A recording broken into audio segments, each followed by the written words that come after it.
Ladies and gentlemen, we meet again toward Parashat Korach, and we ask a simple question, a short and sweet idea that's based on a simple question. What is the connection between last week's Parsha of Shlach Lecha and this week's Parsha of Korach? So the first connection Hasidic masters say is that the whole concept of the spies was that actually they were very happy to be in the spiritual world in the desert. They didn't have to take care of food, they didn't have to take care of anything. Everything was taken care of them. They were totally in the spiritual world. They were afraid to go into the land of Israel, because in the land of Israel you have to plow the land, and in the land of Israel you have to actually be very involved in physical life. They didn't want to go down from the elevated spiritual position that they are in the desert, and that's what they were afraid of. And Moshe Rabbeinu taught them a lesson. What you're talking about? We are now on a spiritual level, but that is not the objective. The objective is to coming into the land of Israel and bringing up the land of Israel, and in a spiritual way. We have to go down and into the land. So comes along Korach and says, "Oh, we have to go down, and we have to leave the spiritual world. So why do we need spiritual leaders? Why do we need Moshe? Why do we need Aaron? We don't need spiritual leaders, but we're not going to stay in the spiritual world." And therefore, he came and accused them. For why are you elevating yourself above everybody else? Because the spiritual world obviously is not so important, because we're going to leave that spiritual world when we get into the land of Israel. However, this Rashi tells us that Korach played a trick on Moshe Rabbeinu, and he says that he took all his men, it was 250 men, and they wore a talus made out of royal blue, out of tcheles, out of royal blue, and said to him, "Look, a talus that is all out of royal blue, does it need one tzitzis thread of royal blue? Is him also to see that one thread? Does it need one thread?" So he said, "Yes, because if a garment has four corners, it needs tzitzis. Doesn't matter what color it is." So he said, "Yes, you need." And they started laughing. Well, the whole garment is royal blue, so you need another string of royal blue. What is the idea? The idea behind Rashi is he's saying, we're all on a spiritual level. We're all an Kodesh. We are all spiritual people. Do we need a special? We don't need a special blue string at the end. We don't need tzitzis. And tzitzis is exactly the end of last week's parsha. The second connection is the connection between tzitzis and the idea of Korach making fun of Moshe Rabbeinu using the analogy of tzitzis. But the answer of Moshe Rabbeinu is yes, we need tzitzis, even on a garment that is fully tcheles, fully royal blue. We do. And there's a beautiful Olados Ephraim. Olados Ephraim is the Kli Yakar, 16th century, Rabbi Ephraim Milunchitz, Talmud of the Maharal.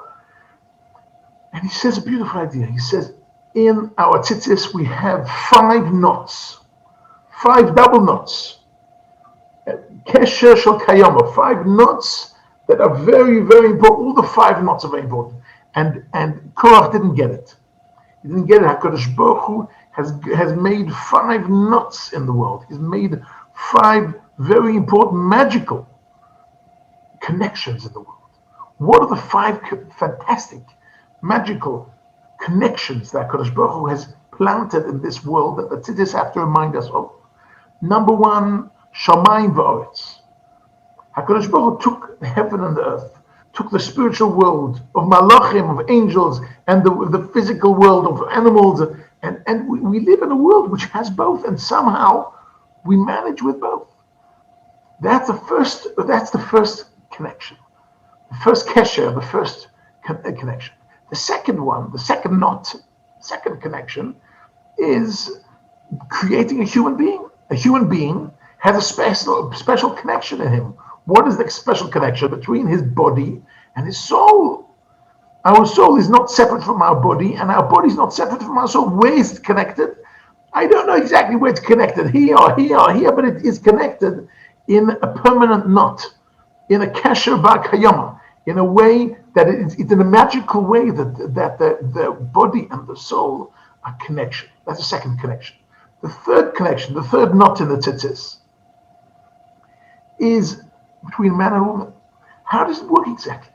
A husband finds a wife and they're connected together for this world, for the next world. Man and woman are connected together. They're different species to a certain extent.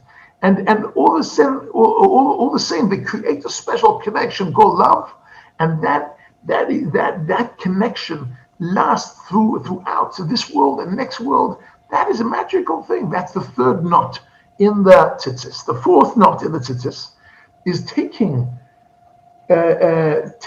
godly knowledge, which is the Torah, and giving it to human beings. How can we human beings, we finite human beings, understand infinite logic of HaKadosh Baruch Hu, which is the Torah? So all the same, we don't understand everything, but what do we try? What do we try to understand as much as we can? And the connection between human beings and learning Torah, the human mind and the godly mind, is the fourth connection. The fifth connection and the last connection is a connection that we're looking forward to one day. We haven't seen it yet. The connection between Yerushalayim and the whole world. The day will come that the whole world will recognize that Judaism is the right way. And Judaism worships Hashem, and they have to worship Hashem as well. And v'haviotim el hakodeshi v'simachtim evet tefilati ki beiti beiti kareh lechol ha'amim. Yerushalayim has to be connected not only to Am Yisrael, in the beginning to Am Yisrael, but through Am Yisrael should be connected to the whole of humanity. We have to strive to this day.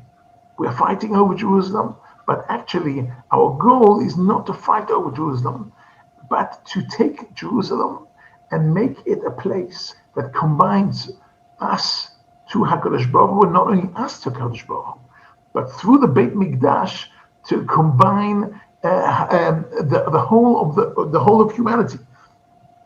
Ki beiti beit tefillah yikareh lechol ha'amim, says Isaiah, says Yeshayahu.